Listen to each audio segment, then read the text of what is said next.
Okay, so we're going to get started today with exercise 123, and we're moving from AutoCAD into SketchUp. The pace of the class is such that we just keep moving right along.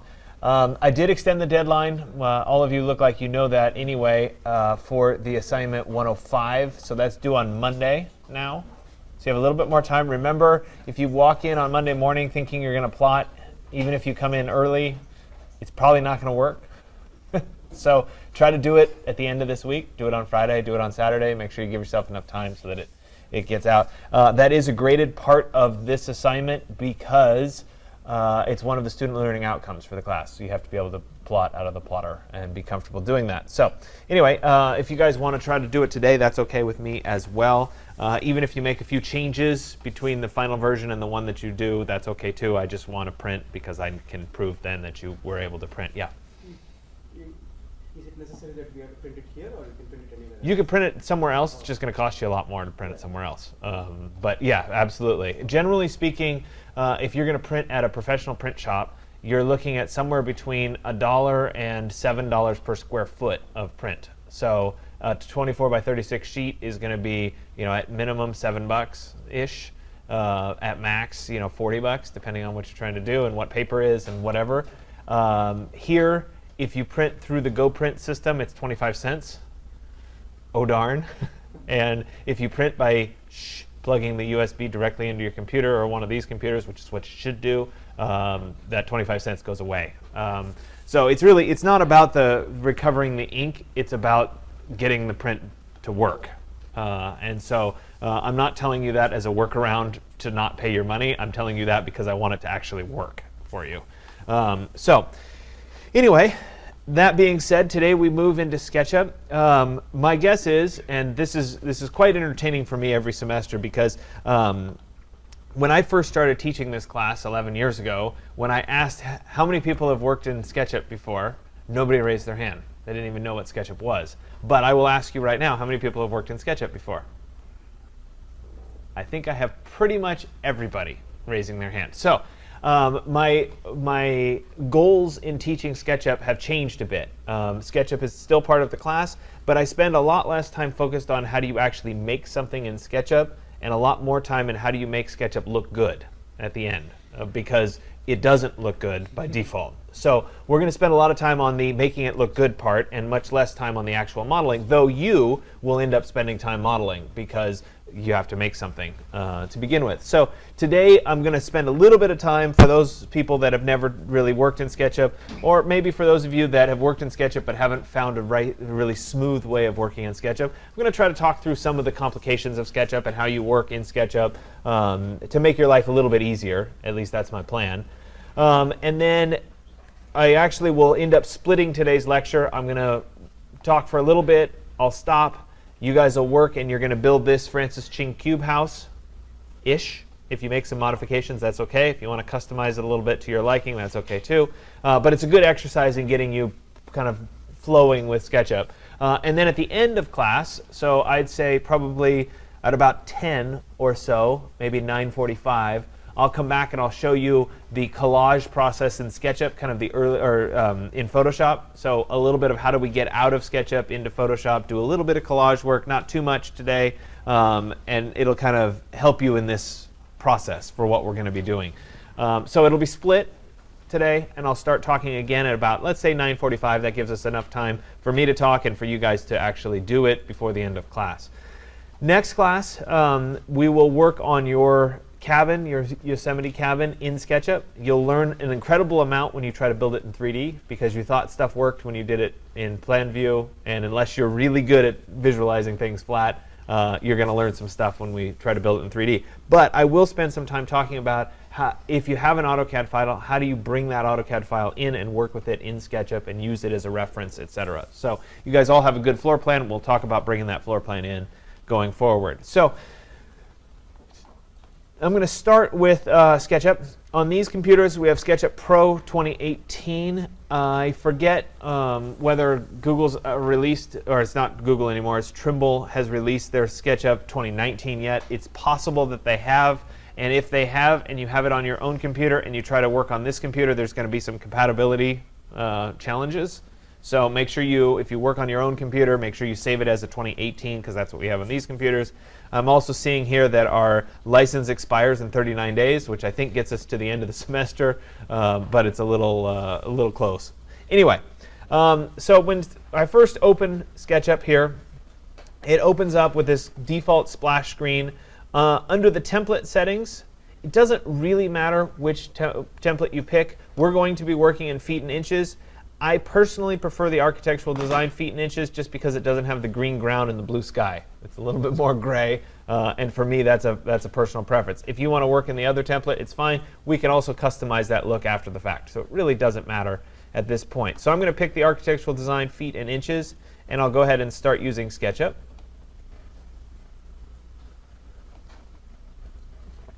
And so when SketchUp opens first, this is what it looks like.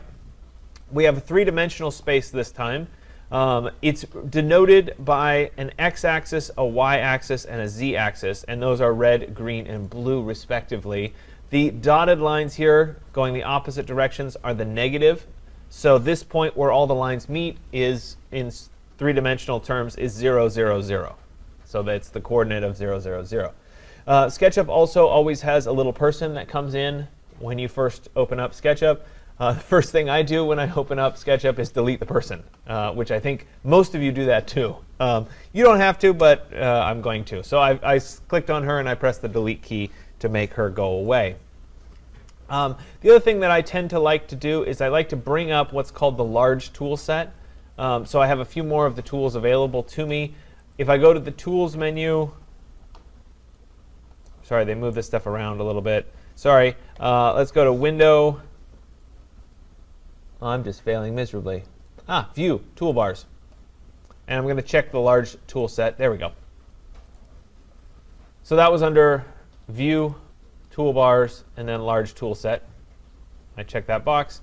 You can uncheck the Getting Started if you want, but it doesn't. It doesn't really matter. The large tool set just gives us more options for our workspace, which is nice. There is some repeat of the tools that run across the top and the tools that run down the side, but it really doesn't matter for our purposes. On the right side here, we have a series of windows that are open. They're kind of like drawers where you can expand them and contract them. For right now, I'm going to leave the entity info open. Next class, we'll talk at length about layers, and a little bit later today, we'll talk about styles. We'll get to that. So now it's really about starting to make our Francis Ching cube house. Now, in the world of SketchUp, we draw flat first, and then we kind of extrude. We push-pull to make three-dimensional shapes. And so as I'm creating a shape here, I can actually type in, if you look down at the lower right corner, I get a measurement. And so if I wanted the shape to be 4 feet by 4 feet, I can actually type in 4 apostrophe comma 4 apostrophe, and you can see that it's going down there in the lower right corner. And when I press enter, it will create that 4 foot by 4 foot piece. I am still holding the mouse down as I create that 4 feet comma 4 feet, enter, and then it does it. Now I did this on purpose because I wanted you guys to see a little bit about how SketchUp works. So right here, close to where the origin is, when I draw my 4 foot by 4 foot cube, it looks fairly square-like. The further away that I get in this view, if I were to draw it, let's say, back over here, and I started to draw it 4 feet by 4 feet, oops. You see how long that one starts to appear? The distortion in SketchUp's view is really significant. So things that appear square close to where your origin is start to get really distorted out at the edges. Yeah, Brooke? So all I'm doing is, as I start to draw, I click to start, and I'm still holding the mouse down, and then I just type it in. 4 feet, comma, 4 feet, and I press the enter key, and it creates it. Down here in the lower right corner is where the actual type goes in, but you don't really need to look at it. You just need to type it. So I just like to point that out because it really changes what you're seeing in SketchUp. So this is square, and this is square, and that is square, even though they don't look square. So just start to get used to that. Anyway, when I have some objects that I don't want, you can select them and press the delete key, and those will go away. Scrolling in and out is the same. Now, if I want this object to become a three-dimensional cube here, I'm going to use something called the push-pull tool, which is available right here. It kind of looks like a little rectangle with an arrow pointing up. When I do that push-pull tool and I move over a surface, so I'm hovering over that surface, it's kind of highlighted with blue dots. Once I'm over that surface and it's highlighted with blue dots, I can click and pull up to create my shape. So I'm pulling it up here, and I want this shape to be 4 feet tall, so I'll go ahead and type in 4 feet and press Enter. And that then creates that 4-foot cube. As I said, if I had a shape that was way over here on the right, and it was 4 feet by 4 feet, and it's kind of distorted there, when I go to use the push-pull tool and I pull that one up, and I do 4 feet there, it also continues to look kind of weirdly distorted. But they are, in fact, both cubes. OK, so the way SketchUp works is if I were to take this cube here and I were to move it, I'm going to use the Move tool, and I were to move it next to this object, as soon as those two objects touch together, they become kind of joined. So if I went back and wanted to move it, they're attached to one another. And so one of the features / more annoying things about SketchUp is that once things get attached together, they're kind of permanently attached together, and it's difficult to separate them apart. So I'm going to encourage you, as you start to build, to use something called a group. And so if I take this object here and I group it, and I'm going to right-click on it and say Group, Make Group, and I take this object here and I right-click and I say Make Group, then these two objects, one, it's easier to select them because you can just click on it and select them. But when I take this object and I move this object using the Move tool, and those two touch, I can come back and I can move them apart again. So they stay separate instead of gluing the edges together. So at this point, if I wanted to continue making the Francis Ching cube house, I think it's 8 squares across, so I can just copy and paste these squares. I can do that by going to Edit, Copy, and then Edit, Paste, for example, like that. Or I can also use the Move tool and hold down, I believe it's the Control key. And yeah, when that happens, my cursor gets a little extra plus sign next to it. And that means that it's going to actually copy from here. And I can keep going by creating copies. So that's 1, 2, 3, 4, 5, 6, 7, and I think it's one more.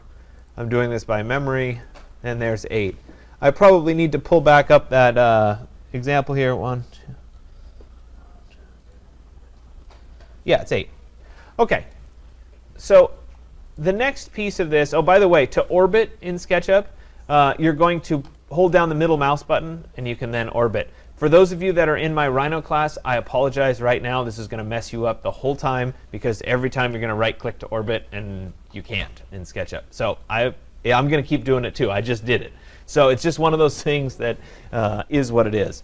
So as I want to continue on here, if I want to draw that little pop-out that he has drawn here, I can go ahead and use another rectangle.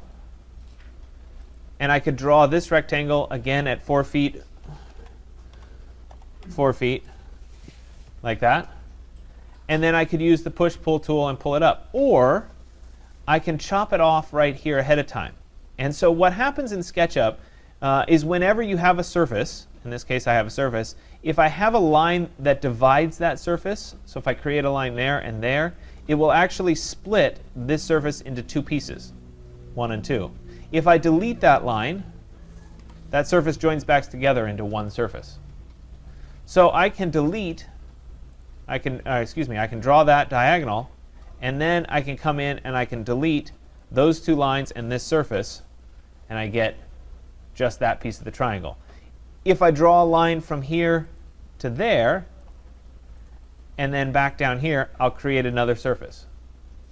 Once I have those two surfaces, I can use the push-pull tool, and I can pull that up to match there, and pull that up to match there. Sometimes in SketchUp you get this, where you get different face color. These two faces are the inside versus the outside. You can right-click and say reverse faces to turn them to white, or you can completely ignore it because it really doesn't matter. But I just like to point that out. So now in the end here, we have these three cubes that we put in, but there's a ramp that comes off of those three cubes, and we need to cut up those cubes. So if I were to draw a line from right here all the way down this side to right there, that's fine, but it didn't divide these cubes up because they're groups. If I want to be able to divide them up, I'm going to need to explode those groups.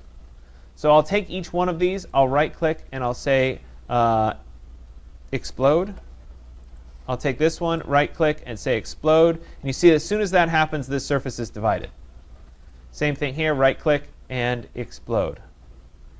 I need to draw a line going down the back side from there to there. And once I've done that, I can actually start to delete pieces off of this surface. And you can see that there's the sloping piece. If I want to divide that up, I can draw a line across there and there, a line from there to there, and then I can get rid of these pieces of the surface as well. Let's get rid of those pieces. And I'm just pressing the delete key here as I'm doing this. And then I have a bunch of lines to get rid of here as well.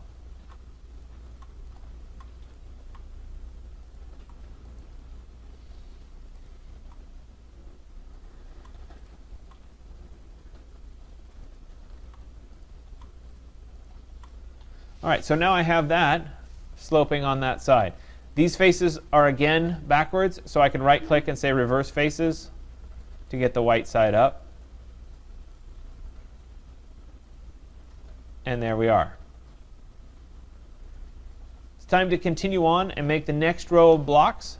So I'll take this, and we'll go ahead and use the Move tool. I'll hold down the Control tool, and I'll go from there to there. Now SketchUp automatically has snaps turned on.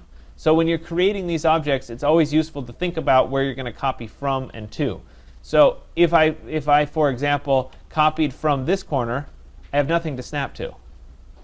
So I'm going to want to make sure that when I'm doing my copy, I'm copying from this corner, or this corner, because I'm going to have something to snap to as I start to create it. You do want to be precise. You want to make sure that those snaps do line up. And you get the purple snaps. So I'll continue to work my way along here.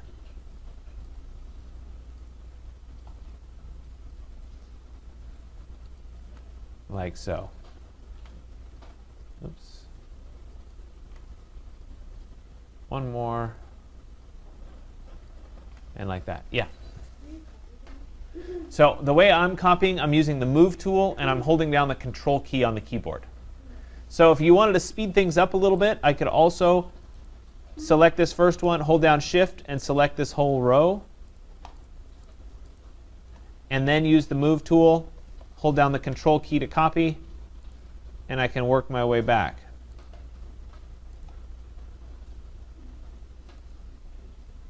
There. 1, 2, 3, 4, 5, 6, and 7. So you see how I'm starting to build that out. When it comes to the recessed piece, it's all the same strategy. There was a right click to orbit. See, I told you I was going to keep doing that today. When you, like if you wanted to, how did I do that? If I wanted to make that middle section go down, where is it? It is this piece right here. There, it's these four needed to go down. I can right-click and I can explode those. And then I could use the push-pull and I could push them down. I think they go down by 2 feet. So the push-pull works both to extrude but also to shorten. So I can pull those down by 2 feet. And then these are divided up even further into little 1-foot squares. That's just a matter of going through, and I can go from midpoint across there, midpoint across there, divide this up that way.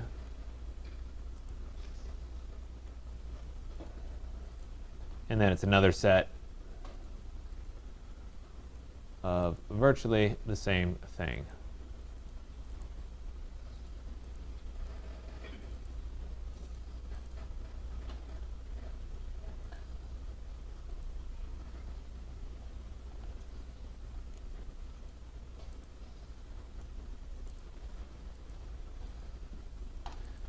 All right, so I think you guys get the idea here.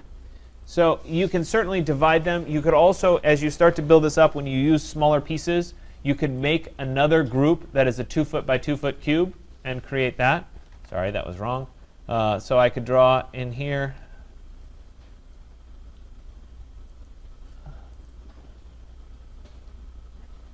Somehow I changed my options here. There we go. So I could say 2 feet, comma, 2 feet. And then I could extrude that one up by 2 feet. And then I can select it, right-click on it, and say Make Group. And then I can work with that one as a smaller piece and just start to build up the blocks. The alternative is just to divide up the bigger square and do it that way. So at this point, I'm going to let you guys work for a while. Remember, I said I'd start back up at about 9:45. We'll talk about the post-processing part of it a little bit, so you get your feet wet with that. And then next class, we'll start on your actual cabin, and you'll start modeling that out. Are there any questions at this point? No? Okay. I'll let you work.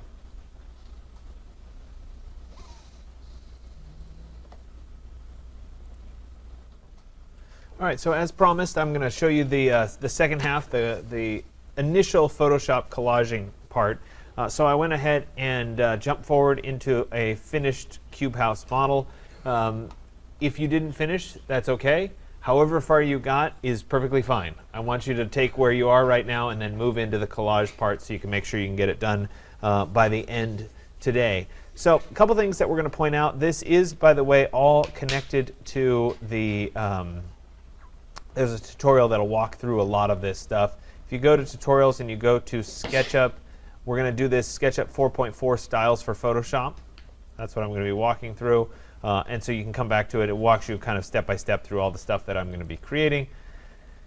And essentially what we're trying to do is we're trying to get this out and take away a lot of the stuff that makes it look very SketchUp-like and make it look a little bit better. Our initial pass through today is going to be rather simple. We're not going to collage on any materials, any color, or anything like that. We're just going to work on creating a better looking line drawing.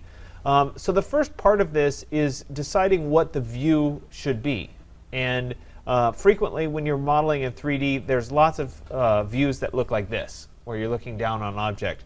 I would argue that you get much less a sense of the building or the scale from this angle than you would if you were down at ground level looking up at the object. This is much more how we view the world, where we're more at ground level.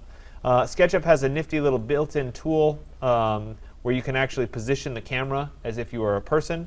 If you click on that position camera and then you click on the ground, it will position the camera as if you were there. It gives you then a little eye tool which helps you look around and kind of as if you were looking at the building itself. That's certainly an option for you if you want to help set that up. If you want to do a view from up here, that's okay too, in terms of our purposes today. Later on in the semester, we'll get to how do you collage this into a scene, in which case the perspective matters and where the vanishing points matter.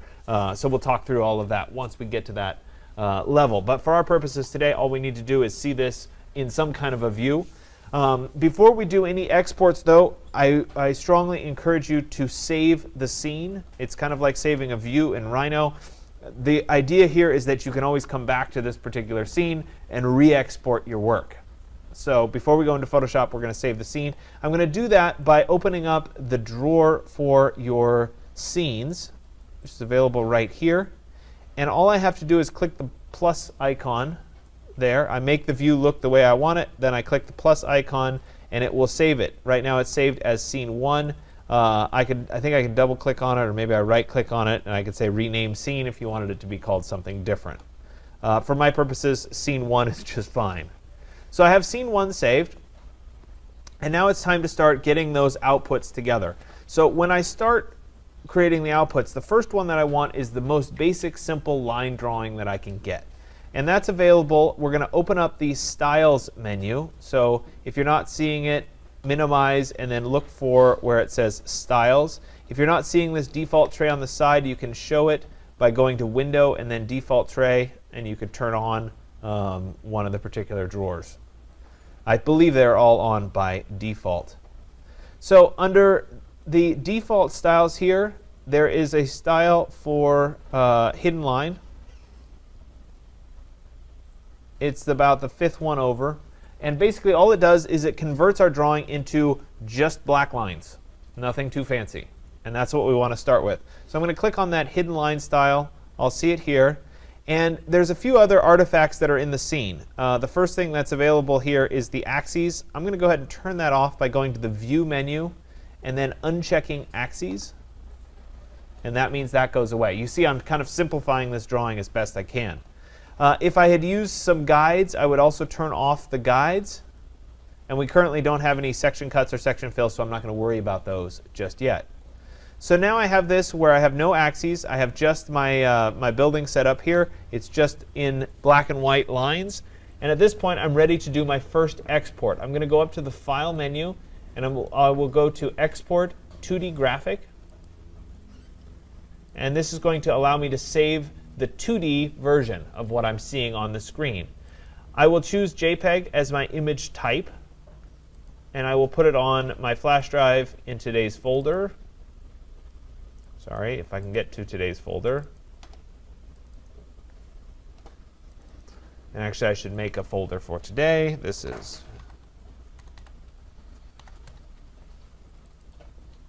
OK. And so this is called Francis Ching Cube House, and I'm going to add an underscore lines to that file. But before I click Export, I'm also going to click on the Options button here. So I'll click on Options, and right here, by default, the image size is set to use the view size. Well, a 1500 pixel by 903 pixel image is not that big. If I were to print this at 300 pixels per inch, it would be about 3 inches tall.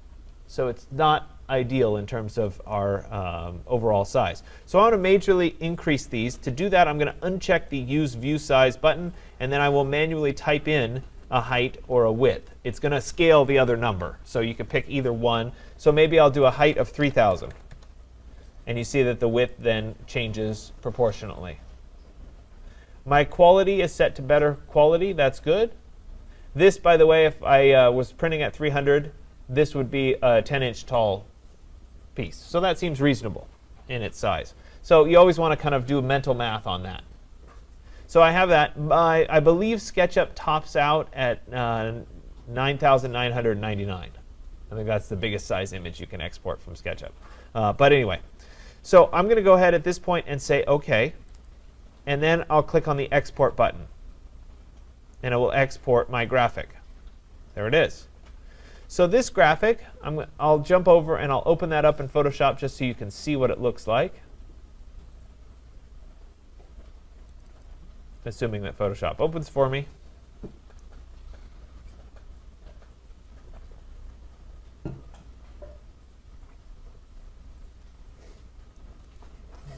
All right, let me go to File and then Open.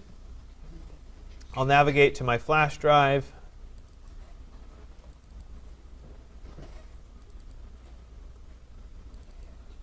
There it is. We'll go ahead and say Open. And it's really faint for you guys to see it, but it is there.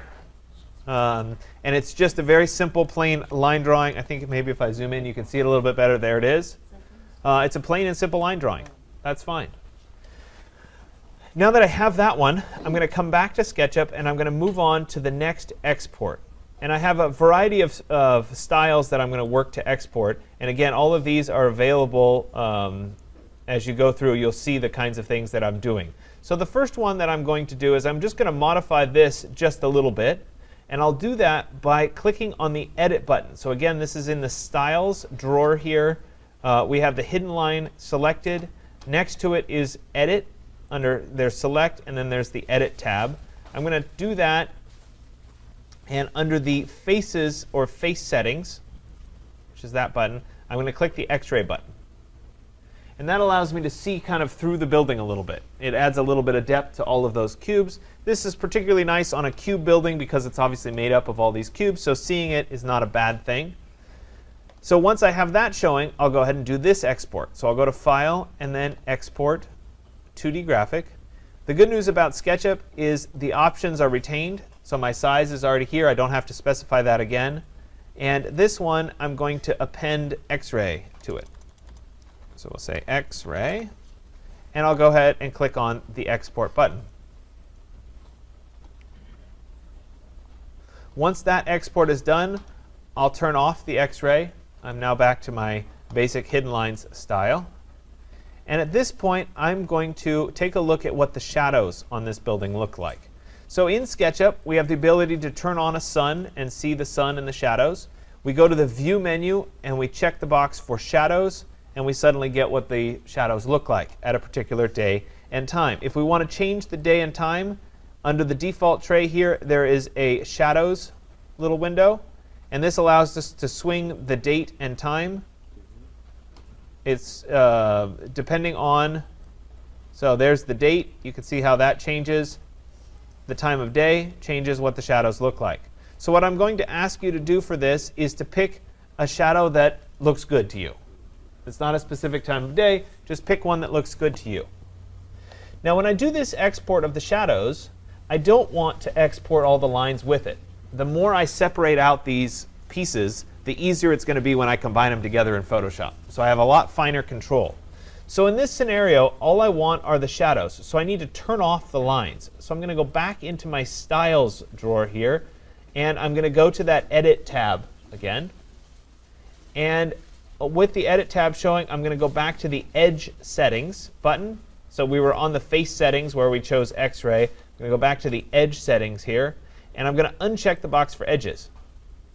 And when I uncheck the box for edges, all I have left is just the shadows. And so this is a more valuable component. So I have just the shadows left. I'll go to File and then Export 2D Graphic. And this one is going to be the shadows. And I'll go ahead and click on Export again. Now in the little tutorial write-up, I also have one where I asked you to turn on guides, I believe. Double check here.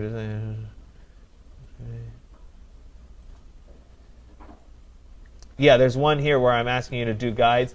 When I modeled this, I didn't use any guides, so there's no point in exporting the guides layer.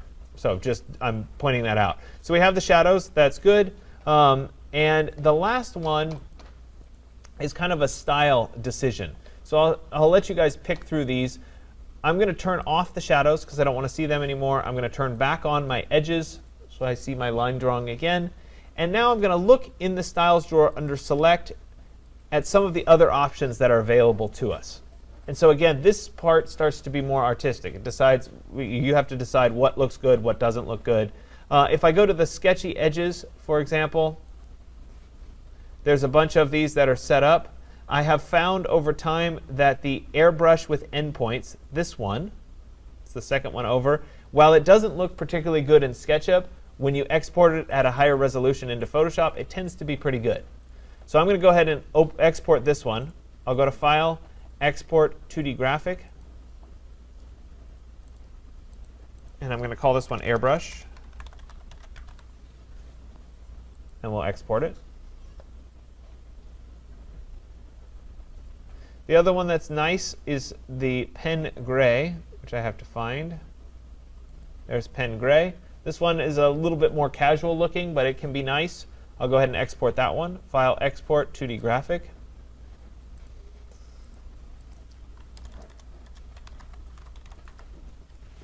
And there's pen gray. And you could feel free to experiment with any of these other options if you want to. So some of these other ones, you can click on them and kind of see what they look like and decide which one looks good to you, and then export that one as well. So there's not there's not a specific like, oh, you have to use this or you have to use that as you go forward. Recognize that I did not move my scene, I didn't look in my scene, I didn't orbit in my scene, I didn't zoom in or zoom out the whole time I was doing all of those exports. The view is exactly the same, and that's really, really important when we come to Photoshop. So I had already opened my first line drawing in Photoshop. I'm going to bring in the rest of those exports right now. So I'll go to File and then Place. And let's go ahead and place Embedded as I do this. I already brought in the lines. Let's go in order. I'll do the X-ray next. And I'll drop that one in and commit to it. So I have two layers now. I have the lines layer, I have the X-ray layer. If I take the X-ray layer and I change the blending mode on X-ray from normal to multiply, we're going to see through, and the image is going to get slightly darker. Next thing I'll do is I'll go to File and then Place Embedded, and I'll bring in the shadows. And we'll place those in, and I'll commit to it. Once again, I will take the shadows layer, and I will change this to multiply, and suddenly I'm starting to see through it a little bit better. I'll go to File and then Place Embedded, and it's time to bring in that pen gray. I'll commit to it.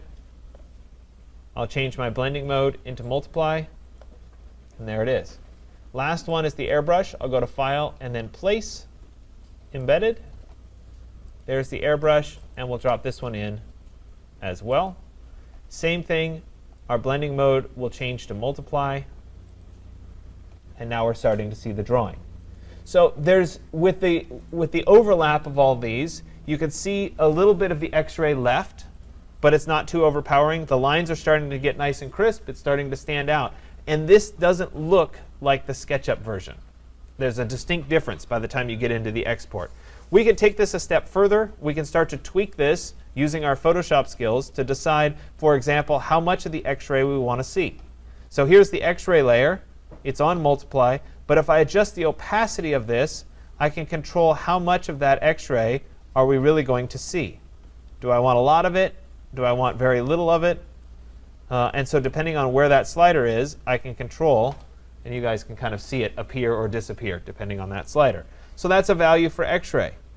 The rest of these options are also adjustable. So the shadows, for example, if they're too dark, I can come in here and I could change the opacity, and I could make the shadows lighter or darker depending on how dark or light I wanted them to be. I could also take my shadows and enhance my shadows. So right now they're very flat in their color, but I could start to darken up certain pieces of those shadows.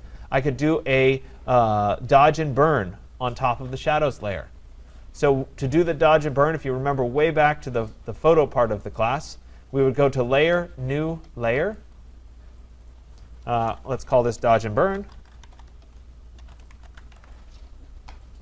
I'm going to change this to overlay and fill with an overlay neutral 50% gray. I'll say OK. This dodge and burn layer I want to tie to the shadows only. So I'll press Control-Alt-G while I'm on that layer, and that will tie this dodge and burn directly to the shadows layer.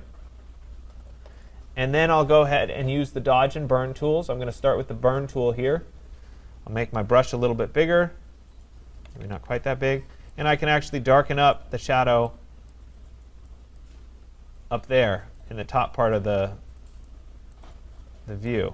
So that's a little bit darker in there, and then maybe it gets a little bit lighter as it comes down, depending on where it is. Let's darken that up just a little bit. Let's darken along there just a little bit. So I'm working to deepen those shadows just a little bit selectively. So maybe I'll deepen up that side of the door, like that. So depending on what I'm doing or where I am in the drawing, I'm making some adjustments to the shadows. And so that may or may not look good. I'm just showing you that example. I could also switch and jump over into the dodging tool, which would allow me to lighten shadows. And I could soften out the edges, the outer edges there of those shadows. Maybe I'd soften a little bit there. So depending on what your intent was, you could work to soften up or darken up some of the pieces. Yeah, Brooke. When we import the layers, are we doing all of them to multiply or just the first one? All of them are going to be multiplied. The first one that I brought in is on the background layer right now, which for our purposes today is just fine. Down the road, we may end up making a layer out of it. It may turn to multiply. It may not turn. It depends on the context. For right now, we still need a white background, so I'm leaving that one plain. The rest of the layers are all multiply layers in terms of their blending mode. So once I've gotten this the way that I want it, now I can actually export it, and this is what you're going to post to the course website. So it's not too involved today. We're not doing too much collage work. I just want you to get it into Photoshop. I want you to combine the pieces together and then look at what you've done and say, does it look good? Does it not look good? How dark should those X-rays be? How dark should the shadows be? Remember, that's all just an adjustment of the opacity value. So I can lighten up those shadows or darken up those shadows, depending on what the end result is that you want. When you're done, you'll go to Photoshop, you'll save your work, and then you'll go to Export, if I can find it. There it is, Export. And you could do a export as, or you can go to the Save for Web Legacy. We use that a lot in the first part of the class. That's fine too. And this will be the image that you post for today. If you didn't finish the whole cube house, it's totally okay. Move on, do the Photoshop part, and post however far you got. That's okay. You have another hour or so left in the class, so you could work on it probably a little bit more before you did the Photoshop part. But I want you to get through the Photoshop part today as well. Okay?